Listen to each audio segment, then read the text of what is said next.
विद्वान साथियों नमस्कार। फाइट फॉर राइट के मंच पे आपका स्वागत है। पिछले 15 दिन से जो बहुत सारे आपके प्रश्न आए हैं तरह तरह के, ट्राई करेंगे कि उनके जो भी सार्थक जवाब हैं वो आपको दिए जाएं। ज़्यादातर प्रश्न आपके ओर के आए हैं कि जो वंचित प्रकरण चल रहा है रीट 16 और 18 में, कि उसके रिगार्डिंग कब फैसला ओपन होगा, क्या कुछ होने जा रहा है। तो विद्वान साथियों, आप ऑलरेडी अवेयर हो जो मिशन से जुड़े हुए हैं, उन साथियों को जो आपका व्हाट्सअप मंच है वहाँ भी आप अपडेट रहते हो, आपको ऑलरेडी आप इस मामले में अवेयर हैं। फिर भी आपकी कॉल या प्रश्न या जो भी मैसेज आते हैं, माननीय हाईकोर्ट में डिटेल हियरिंग हो चुकी है, 3 घंटे तक आपने देखा था पिछले महीने, और उसके रिगार्डिंग कोर्ट का अपना प्रोसेस है। कोर्ट अपना जजमेंट जारी करेगा। आपको उससे पहले जो भी आपकी जिम्मेदारियां हैं, जो काम मिशन ने सौंपे हुए हैं, वो कार्य कर लेने चाहिए। बहुत जल्दी माननीय कोर्ट का इस मामले में निर्णय आने वाला है और आप सब अवेयर हैं, आप सबको पता चल जाएगा ज़रा सा पहले। माननीय कोर्ट का ऑर्डर होने से पहले आप अवेयर हो जाएंगे, आपको पता चल जाएगा। जो भी कार्य आपको सौंपे, चूँकि विधानसभा का बजट सेशन चलने वाला है, आप अलग अलग क्षेत्रों से आते हो, जितने मिशन साथी जुड़े हुए हैं उनको ऑलरेडी अवगत करवाया हुआ है कि अपने जनप्रतिनिधियों तक, जब तक ये निर्णय ओपन होता है, आपके पास प्रॉपर समय है। वो जो भी आपकी मांग पत्र है तसल्ली से रखें। आपकी पीड़ा को विभिन्न जनप्रतिनिधि, जिन इलाकों से आपका संबंध है, वहाँ उन जनप्रतिनिधियों को आप अवगत करवाते भी रहे हैं, और ज़्यादा ज़ोर शोर से प्रयास करें कि आपकी बात एक तार्किक वे में जाए। क्योंकि एक तो सीधा ज्ञापन देना, आपने रिक्वेस्ट करना, उन्होंने विनय करना बहुत हो चुका। आपको ये समझना पड़ेगा कि रीट 16 और 18 की भर्तियां आज तक लंबित क्यों हैं। उसके पीछे एक विशेष कारण है, विशेष नियम की अवहेलना हुई है। जो प्रोसेस था भर्ती प्रक्रिया पूरी करने का, उस प्रोसेस को नियम के अनुसार नहीं अपनाया गया है। केवल वरीयता सूचियां जारी हुई हैं, इस बात को आपको समझना पड़ेगा। एक जो सीरियलिटी सूची है, मान लो विज्ञान गणित में 927 पद थे, अंग्रेजी में आपके 4860-61 के करीब पोस्ट थी, तो उनकी एक सीरियलिटी सूची जारी हुई है सिर्फ। इसी प्रकार जब प्रतीक्षा सूची का ऑर्डर हुआ तो उसमें भी एक सीरियल सूची जारी हुई, वरीयता सूची जारी हुई है कि कौन अपर नंबर पे है, कौन मिडिल में, कौन लास्ट में है। केवल एक वरीयता सूची जारी हुई है। सूची अपने आप में एलिजिबल कैंडिडेट की सूची तभी कहलाती है जब एलिजिबिलिटी चेक हो जाती है और उसके बाद सूची बनती है। ये सूची अकॉर्डिंग टू रूल यही होना चाहिए था कि सक्सेसफुल कैंडिडेट को इन सूचियों में शामिल करना चाहिए था। जो भी वरीयता सूची जारी हुई, उन सूचियों को कहीं ना कहीं नोडल एजेंसी द्वारा जाने या अनजाने में बड़ी खामी रखते हुए इनको चेन सूचियों का नाम दे दिया गया है। चेन सूची ओनली एलिजिबल कैंडिडेट की सूचियाँ होती हैं। बगैर एलिजिबिलिटी चेक किए हुए जो ऑनलाइन सूचनाएं भरी गई थी कि 70% रीट का और 30% ग्रेजुएशन का, उसके बेस पे L2 की चर्चा मैं कर रहा हूँ, तो उसके बेस पे केवल जो सूचनाएं थी उन्हीं के बेस पे वरीयता सूचियाँ बनी हैं।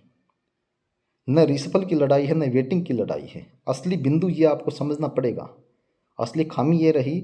और इन खामियों को कहीं ना कहीं जो छदम संघ महासंघ बने पड़े थे, उन्होंने इन खामियों को उजागर करने की बजाय, एक बार सूची आ गई वरीयता सूची, तो वेटिंग की तरफ चल पड़े, कोई रीसफल की तरफ चल पड़ा।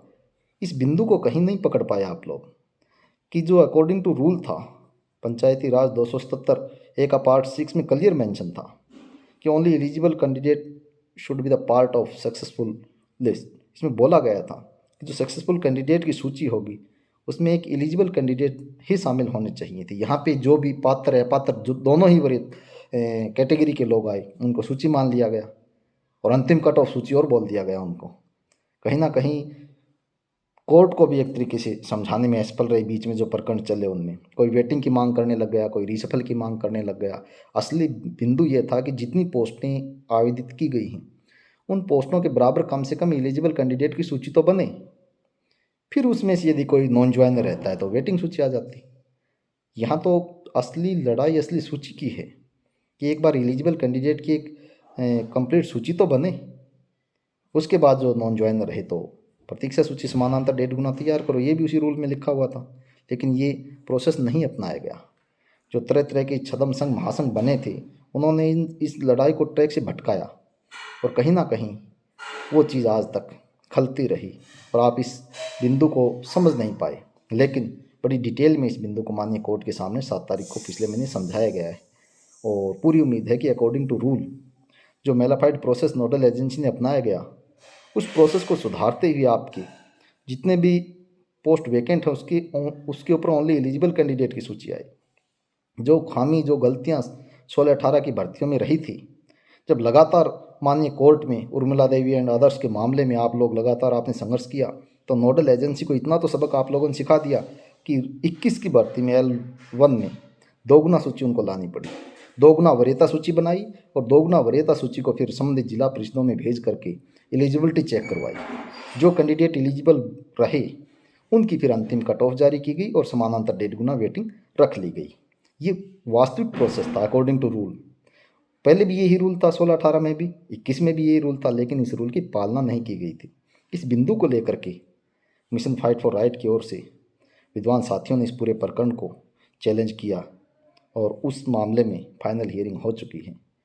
अब कोर्ट की अपनी मर्यादा है, अपनी गोपनीयता है, उसके ऊपर हमें हद से ज़्यादा बोलने की कतई ज़रूरत नहीं है और टीका टिप्पणी करने की ज़रूरत नहीं है।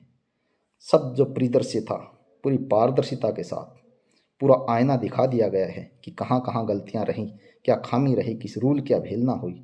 माननीय कोर्ट को अपना निर्णय देना है। आपकी अधीरता का कोई सवाल नहीं है। यहाँ पे मैं देखता हूँ कई बार कमेंट करते हैं लोग कि हमारी उम्मीदें टूट गई। अरे आपकी उम्मीदें कैसे टूट गई? आप कभी मिशन में कहीं आपका बहुत सारे ऐसे लोग जो इस मिशन से जुड़े भी नहीं हैं। संघर्ष तो आप 10% विद्वान साथी कर रहे हैं, 90% और हैं जो तमाशबीन हैं, वो कह रहे हैं हमारी उम्मीदें टूट गई। आपकी उम्मीदें बंधी कब थी? उम्मीदें उनकी टूटती हैं जो संघर्ष करे और फिर सफलता ना मिले, तब उम्मीदें टूटती हैं। जिसने संघर्ष ही नहीं किया है उसकी उम्मीदें कैसे टूट गई? मिशन फाइट फॉर राइट के विद्वान साथी मजबूती से संघर्ष कर रहे हैं, उनकी उम्मीदें बरकरार हैं और लीगल फाइट कोई कमज़ोर हाथों में नहीं है। माननीय सुप्रीम कोर्ट तक लड़ने की ताकत ये मिशन रखता है। तो जहाँ भी कोई भी बिंदु पे यदि हमें ऐसा लगे कि यहाँ हमारे साथ गलत हो रहा तो हम फाइट करेंगे। ऐसे हालांकि हमें आज के दिन में ऐसी कोई सिचुएशन नहीं लग रही है, लेकिन हम उम्मीदें टूट गई या अपने आप को फ्रस्ट्रेटेड महसूस करने वाली पोजीशन है कहाँ? सभी विद्वान साथी जो इस मिशन से जुड़े हुए हैं वो पूरी तरीके से संघर्षशील हैं, विश्वास है उनमें, धीरज है और उचित समय का इंतज़ार कर रहे हैं बड़ी मजबूती के साथ, धीरज के साथ। धीरज बनाए रखें विद्वान साथियों। यह मिशन आपके लिए पहले भी हाजिर था, आज भी हाजिर है, आगे भी हाजिर रहेगा।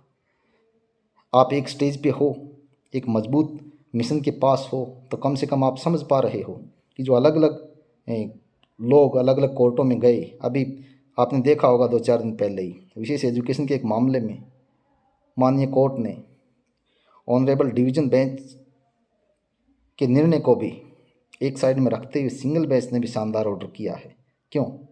क्योंकि उनकी जो असली बातें थी वो सामने आ नहीं रही थी माननीय कोर्ट के। और जब अब सिंगल बेंच में हमारे विद्वान साथी ने मजबूती से उन बातों को रखा है तो पूरा आईना समझ में आया है, पूरा परिदृश्य समझ में आया है। लेकिन ताजुब की बात करेंगे कि वही लोग पिछले साल जब माननीय हाईकोर्ट में जीते यहाँ पे इसी लगभग सेम प्रकरण को लेकर के राजस्थान हाईकोर्ट जोधपुर के सिंगल बेंच में, उन्हीं की एक बड़ी टीम समानांतर तौर पे माननीय हाईकोर्ट जयपुर की खंडपीठ में 1 महीने बाद हार गई। जो ऑर्डर यहाँ पे एक तरीके से पारित हो चुका था उसकी पालना ही नहीं करवा, एक तरीके से उसके समानांतर कॉपी नहीं करवा पाई उस ऑर्डर को। इस प्रकार जो भ्रमित लोग हैं, जो अलग अलग रास्तों पे जाते हैं, वो अपने आप को दबंध में महसूस करते हैं, निर्णय तक नहीं पहुंच पाते, सफलता तक नहीं पहुंच पाते, क्योंकि वो एक मत नहीं है, एक नेतृत्व तो नहीं है उनके पास। तो इस प्रकार भटक रहे हैं। आज उनकी स्टेज सुप्रीम कोर्ट तक पहुंची। यही हालात एडिशनल वालों के रहे पीछे 16-18 में।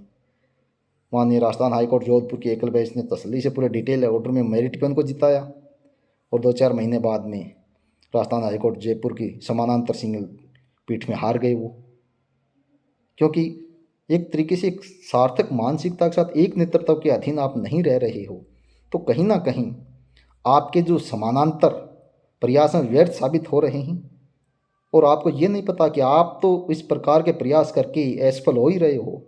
इस प्रकार यदि माननीय कोर्ट सही बिंदु को नोट किए बगैर यदि निर्णय देता रहा और वास्तविक पीड़ा माननीय कोर्ट के सामने नहीं पहुंच पाई, तो सुप्रीम कोर्ट तक इस प्रकार के निर्णय को आप अफर्म करवा दोगे, स्वीकार करवा दोगे, तो पूरा देश प्रभावित होगा उससे। आपके समानांतर योग्यता वाले पूरे देश के अभ्यर्थी प्रभावित होंगे। आपको नहीं पता, आप तो अपनी लड़ाई, कोई एक तरफ उधर बैठ के लड़ रहा, कोई उधर बैठ के लड़ रहा है। आपको ये नहीं पता कि आप कितना बड़ा अपने आप से धोखा कर रहे हो। तो जिसको लड़ाइयाँ लड़नी नहीं आती उसको नहीं लड़ना चाहिए, और जिसको लड़नी आ रही है तो उसका हमें नेतृत्व स्वीकार करना चाहिए। सही जगह सही प्रयासों से आपको लड़ना होगा। देख रहा था स्पेशल एजुकेशन वाले में, जब अभी पिछले महीने दिसंबर में डिवीजन बेंच का फैसला है, दर्जनों दर्जनों वकील खड़े हैं और फिर आप हार रहे हो।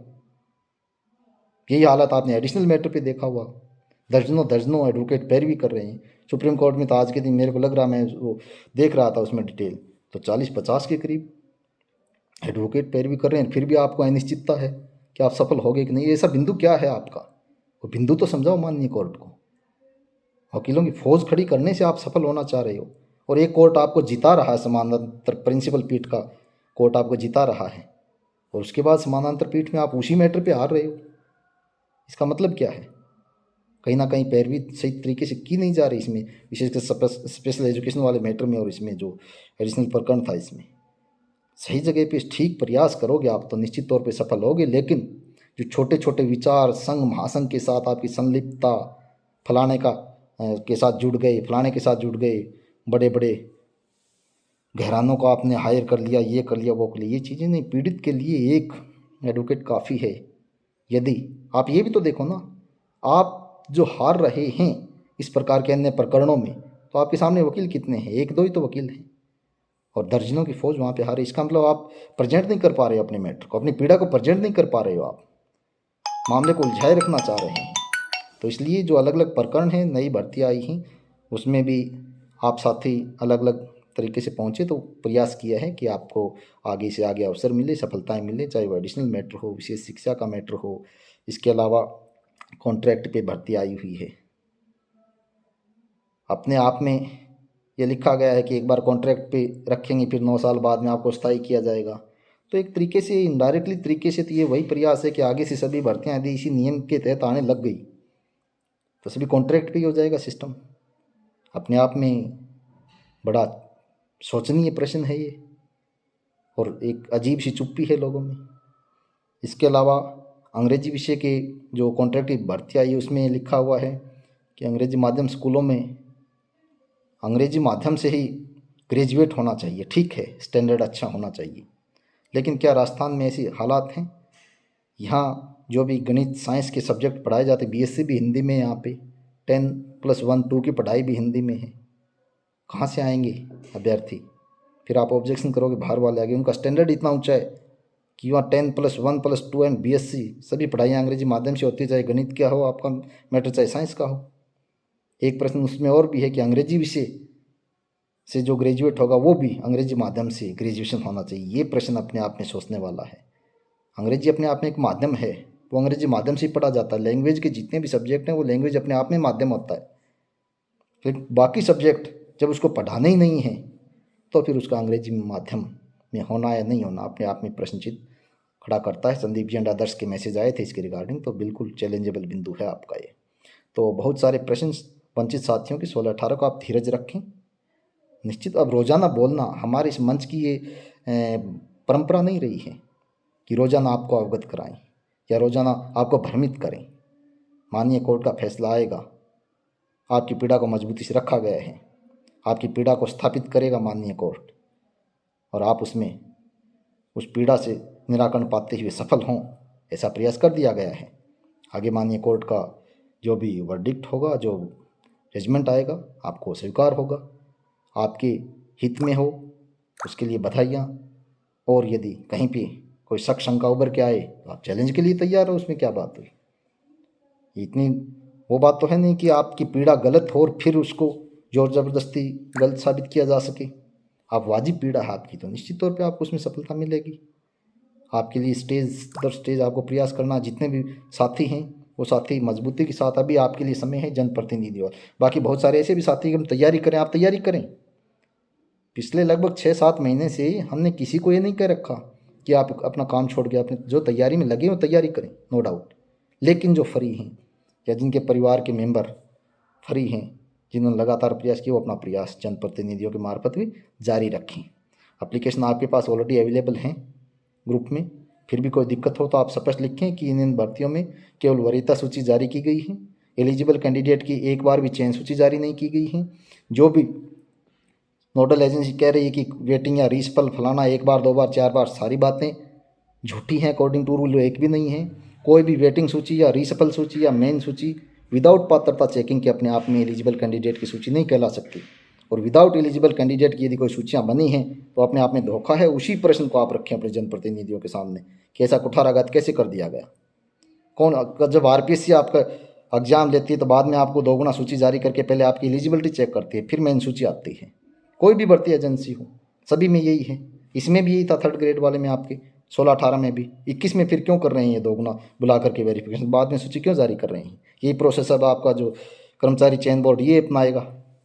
आपका एग्जाम होगा, एग्जाम के बाद आपकी पात्रता चेकिंग होगी, फिर मेन सूची बनेगी।